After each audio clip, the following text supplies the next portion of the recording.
Hey everyone, welcome back. It is that time once again where we sit down to take a look at some of the upcoming new releases for the month, this time for July 2025. Let's do it. All right, kicking things off, we have got Mecha, a free-to-play multiplayer third-person mech shooter where you'll choose from a variety of classes, customize your appearance, and of course, battle other mechs across various maps and competitive game modes. As for those modes, looks like there are three main types. There's a rather straightforward 3 vs 3 deathmatch where two teams of three duke it out to rack up kills. There's also the 6 vs 6 kind of hero shooter mode where the two sides compete over various objectives like capture the point or move the payload. And then what I am probably most interested in is this PvPvE extraction mode. This takes place on a 200 square kilometer island archipelago where you drop in, search around for mods, fight off PvE mechs, bosses, and of course other players, all while trying to survive and extract with your goodies. This mode apparently can be queued for solo or in groups of up to 3. There's a bunch of different class and customization options, so as you play through the game, you're going to unlock this roster of characters that are called strikers. Now they've got like their own backstories and personalities. Probably more importantly, they all cater to different play styles. The game will be launching with 12 in total apparently, with there being several options filling the roles of an attacker, defender, supporter, brawler, and sniper. And then beyond the base kits, they've also got some customization. So there's cosmetic, where you can choose from a multitude of colors, decals, and patterns. And then there's of course gameplay related customization with mods that allow you to tweak and adjust your attributes or abilities, defenses, offensive, movement, etc.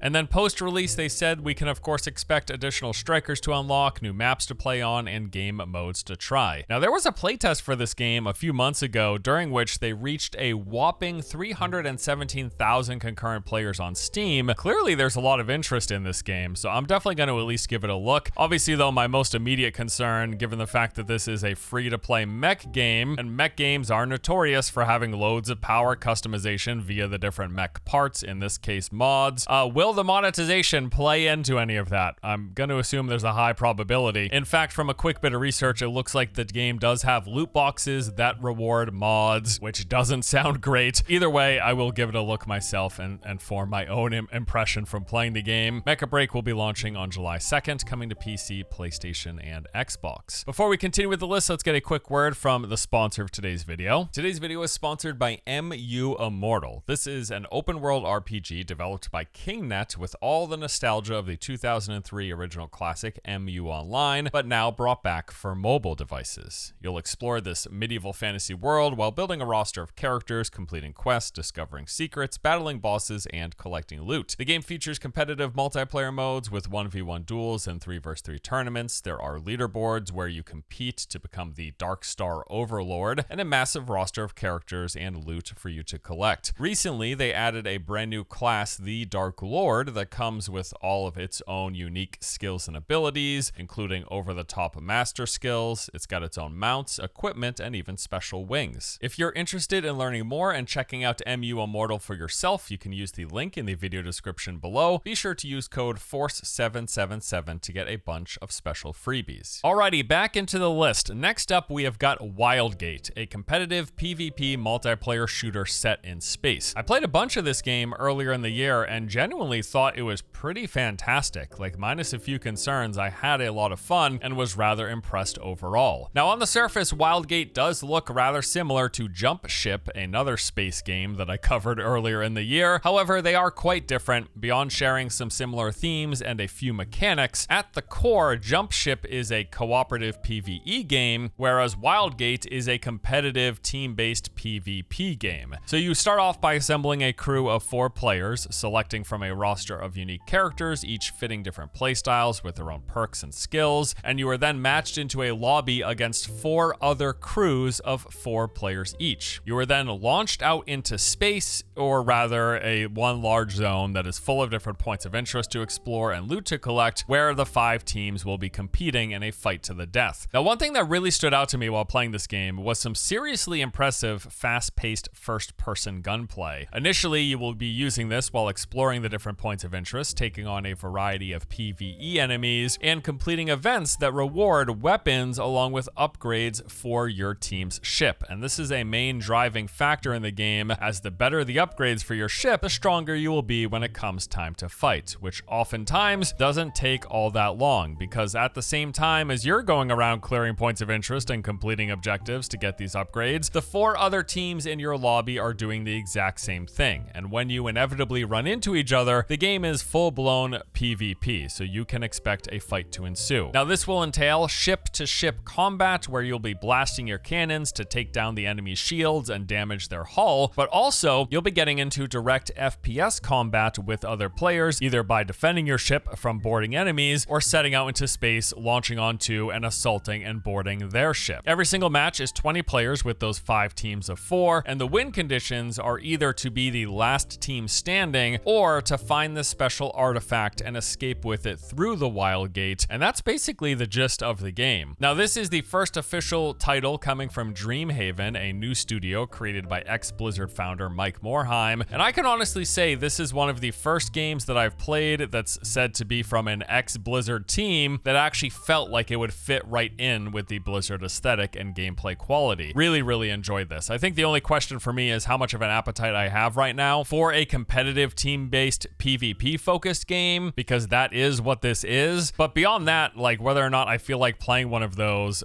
with any degree of regularity, quality-wise, this game seems exceptionally well done from what I've seen. Wildgate will be launching on July 22nd, coming to PC, PlayStation, and Xbox. Abiotic Factor is a survival crafting game set in the depths of an underground research facility. It's got all of the expected survival crafting features, but with some creepy sci-fi mixed in. Now, I've been on a bit of a survival game kick recently, if you haven't noticed, with my obsession with Dune, and I'm currently playing another survival game, which we'll talk about shortly. And during this stretch of me being super into the genre, I've seen a lot of people recommend that I give Abiotic Factor a look, because apparently it's quite good. Now, according to the developer, Abiotic Factor brings a 90s sci-fi twist and rich character progression to the multiplayer open world survival crafting genre. The game supports up to 6 players who each choose a PhD, which is like a class, building their scientist, gearing up, and then going out to explore a massive subterranean complex. The premise of the story is that this global network of secretive research labs had a catastrophic containment breach, and now dangerous creatures are emerging from portals in other dimensions and roaming in our world. As mentioned, you're going to be playing as a scientist. You pick a PhD, and then depending on your field of expertise, you're going to specialize as something like a plant geneticist or a defense analyst or a structural engineer, and many more. Each of these come with their own advantages. You're allowed to combine traits and skills, and then you'll level up to earn more perks and abilities. As for the building and crafting, you're going to be going around scavenging resources from vacant offices and empty labs, stealing company property, raiding vending machines, and using all of this stuff to build a base of operations. And then as you continue to push out and further explore the subterranean complex, you can pack up your belongings and move them across the facility using hand carts and forklifts, SUVs, and teleporters. Honestly, this looks really neat, and like I've said, I have heard great things. The game has been in early access since last year, and people seem to really enjoy it, currently sitting at an overwhelmingly positive 95% score on Steam. That is mighty impressive. Count me in. I am checking this out. Abiotic Factor is getting its 1.0 release on July 22nd. I will definitely be diving in. Next on our list is Grounded 2. Yes, another survival game, and the sequel to 2022's Grounded. So I played the original briefly, and I recall enjoying my time. I think I basically got through the main story quest and more or less called it a day after that. I'm definitely interested though in seeing where they take things, because yeah, I remember having fun. This will continue the core gameplay mechanics and features of Grounded as you play as a miniaturized character who must survive in an oversized natural environment. The game is set in Brook Hollow Park, a fictional suburban place with a visual design inspired by the early 90s. And then of course, the game really channels these Honey, I Shrunk the Kids vibes pretty directly, in fact. And kind of the neat thing about this setting is that it makes everyday objects and locations more dangerous and unfamiliar, like given your size in relation to them. I mean, just think about anything that you might find on the ground in your backyard that might be inconsequential to your human-sized body,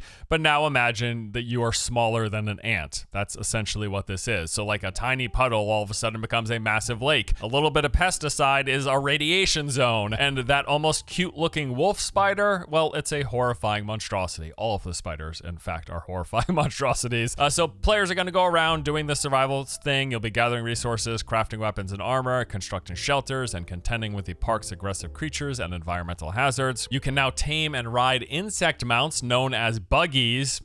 I like that, which now offer new mobility and combat options. And there are now also new character archetypes, expanded building tools, co-op functionality, and the game emphasizes exploration, survival, and teamwork in this dynamic miniature open world. So the game will be launching first into early access, initially letting us explore a portion of the expanded park environment, where we can check out some of that new gameplay elements, such as the mounts, the new weapons, and additional building tools. And then they will be getting more as they go throughout the course of early access into the eventual 1.0 release. I enjoyed my time with the original. It's a much liked game from what I've seen and what I recall, and I've heard that they're looking to go much larger in scope this time around, so interested in seeing how it turns out. Grounded 2 is coming into early access on July 29th. Okay, so those are the main games that I am most interested in this month. Now let's go ahead and move on to the honorable mentions. Striden is a fast-paced sandbox looter shooter survival game where you will loot, build, and plunder. Your team of 5 players will battle against 3 other teams to try to collect 1,500 points and be the first ones to extract. So as you explore the map, you're going to be breaking through locked areas and finding hidden locations and objects, discovering food, drinks, weapon parts, and blueprints that give you an advantage for equipment and points. There's also building, where you have to secure a stronghold, construct defenses, and then are able to purchase and upgrade weapons. And then in order to actually get to extract, you have to first gather electro tubes, which drop from air supplies, and then you use those to construct a radio transmitter inside of your stronghold, after which you have to defend your stronghold until the radio signal finishes being sent and the extraction helicopter arrives. So that's rather interesting. It's an extraction game where you do the extraction loop, but then there's also a base defense mode before you can do the extraction. I like the sound of that. They have 5 distinct roles to choose from, each with its own specific equipment. There is assault, engineer, medic, scout, and support, and a wide range of weapons from World War I, World War II, the Cold War, and Scandinavian arms, each which can be customized and improved. This honestly looks neat. I like extraction games, though it is a rather tough genre to break into. In recent years, it's really seemed like Arc Raiders has been one of the only ones to gain any real online buzz. We will see though. Striden will be launching on July 11th for PC. Tony Hawk's Pro Skater returns again, now with a remake of 3 and 4, so everything people loved about the originals is back, revamped with more skaters, new parks, gnarlier tricks, banging music, plus a whole lot more. They've got cross-platform online multiplayer for up to 8 skaters in new and returning modes. You'll drop into new parks or tear it up across some of the originals. They have expanded both create a skater and create a park modes. That park creation was always a lot of fun from what I recall. And they've introduced more challenging goals with an enhanced New Game Plus. A little bit of a trip down memory lane here. Looks like it'll be some fun. Tony Hawk's Pro Skater 3 and 4 is out on July 11th for PC, PlayStation, Xbox, and Switch. Stronghold Crusader is back as well, with a definitive edition launching this month, and from what I've heard, this is basically like Age of Empires, but with more of a focus on castle sieging and tons of units, tons of mission types, campaigns, enemies, and more. Now, as for features in this definitive edition, they've got new units with unique attributes, strengths, and abilities, along with support of up to 10,000 units in a single game. Skirmish mode with 4 all-new adversaries employing unique castles and tactics. There are 2 new historical campaigns, a new co-op trail where you'll play together against the AI in Skirmish or go head-to-head with 8 players online. There are also now leaderboards for mission completion times where you can compete against your friends and people across the world. There are new battlefields with larger map sizes, new multiplayer maps, and workshop support for custom scenarios, along with remastered visuals and music, as well as new recordings from the original game's actors. Stronghold Crusader Definitive Edition, it will be coming to PC on July 15th. Wuchang Fallen Feathers is a Souls-like action RPG set in a land plagued with warring factions and a mysterious illness spawning monstrous creatures. You'll be playing as the pirate Bai Wuchang, wielding multiple weapons to take on the game's many threats. In fact, there are 25 unique weapons, each offering a distinct combat style spread across 5 weapon types or classes. They can be used as either a primary or secondary weapon. There's also 40 spells which can be assigned to 4 spell slots. These can be integrated into weapon combos, or you can go for a more spell-focused build. The game's got the expected action combat defensive options with dodging, blocking, and parrying, with the latter two depending on the type of weapon you've got equipped. And there's also this neat system where you can become affected by madness, which is gained when you repeatedly die or kill humans. This is going to make it so that you deal as well as take more damage, and then if you die with this buff, a demon appears in the area where you died, which is like a shadow version of yourself using all of your weapons, spells, and items. Kind of neat. Some other game features include a non-linear progression with a world map that's made up of interconnected areas. It's got altars that act as checkpoints and fast travel locations. There are NPCs who can be interacted with and provide side quests, and the story has multiple endings influenced by your decisions and what is done in said quest. Wuchang Fallen Feathers launches on July 23rd for PC, PlayStation, and Xbox. Killing Floor 3 is the next installment in the action horror series that dates back to 2009. This first-person shooter puts you in the boots of a Nightfall specialist joining forces with up to 5 teammates to battle waves of zombies, earn currency, unlock skills, build an arsenal, and then go at it again. They say that every enemy has been redesigned and returned with smarter AI, making them faster, deadlier, and more strategic. You've got flamethrowers to shotguns to katanas with an expansive arsenal at your disposal. You'll be able to customize your loadout with hundreds of mods, gadgets, and skills to choose from, dropping into a variety of treacherous hot zones where you'll have to contain the further spread of an outbreak. You know, I really liked the first game, the sequel less so, but the first one was a blast. As for this third installment, they say it's more of the same, supposedly improved. However, from some of the early playtest, the feedback that I got wasn't looking great. Heard that it had really bad performance. The enemies were unresponsive to any actions, shooting, stabbing. There's just no responsiveness whatsoever. There was also apparently a ton of server lag, and just the whole thing evidently felt really unpolished. Hopefully these things have been improved on. We will find out soon enough. Killing Floor 3 is set to release on July 24th. And then lastly, there are a couple of beta tests that I wanted to tell you about. Vaultbreakers is a top-down extraction game with MOBA-like combat. I played this already and thought it was pretty fun, although it could use a little more depth from what I recall, and it could use a solo mode, which was one of my major complaints from the initial test. Well, they've got a new playtest planned that will be running from July 3rd to the 9th, and this will feature an updated build, which will include solo queue, thank you very much, along with updates to Haven, which is basically the between match base where you pick up quests, manage your inventory, and upgrade your gear. And I think they've made some adjustments to the game map and mode as well. So key registration is available on the game's website. I liked it enough. I definitely think it's worth a look if you enjoy extraction and would like to try it in a MOBA-like combat experience. Yeah, Vaultbreakers starting on July 3rd, running till the 9th. Also, as of this recording, there is a limited playtest going on for this game called Crosswind that is running for the next few weeks. This is basically like a pirate-themed Valheim. It's a survival game, open world with proc-gen environments, different biomes, all sorts of PvE enemies. They've got PvP stuff, there's ship combat, and just the whole pirate theming on top of the survival crafting framework. Now, so far I played for a couple of days and have been having a really good time. It's just yet another survival game to add to my list. I'm expecting to actually make a video later in the week, which will go into a bit more detail about the game. But yeah, I mean, I've had a fun time so far. If you would like to check this out, you can basically register directly on the game's Steam page. They've been slowly sending out invites, adding more and more players over time. Next couple of weeks, I believe. 3 or 4 weeks, I think they said the playtest will be running. All right, well, decent looking month here. I'm hoping to spend time with basically every game at the top of the list. I want to play Mecha Break. I'd like to spend some time with Wildgate again. Definitely want to check out Abiotic Factor, and we'll be giving Grounded 2 a try. I'd also be happy to spend some more time with Vaultbreakers, and as mentioned, I am currently playing Crosswind. Stay tuned for a video probably in the next coming few days here. But that does it for today. As always with these lists, if there's anything that I missed that you think is worth keeping an eye on, let me know in the comment section below. Hopefully you found some games that you're interested in checking out. Thanks as always for watching. Hope you enjoyed. I'll see you all in the next one. Take it easy.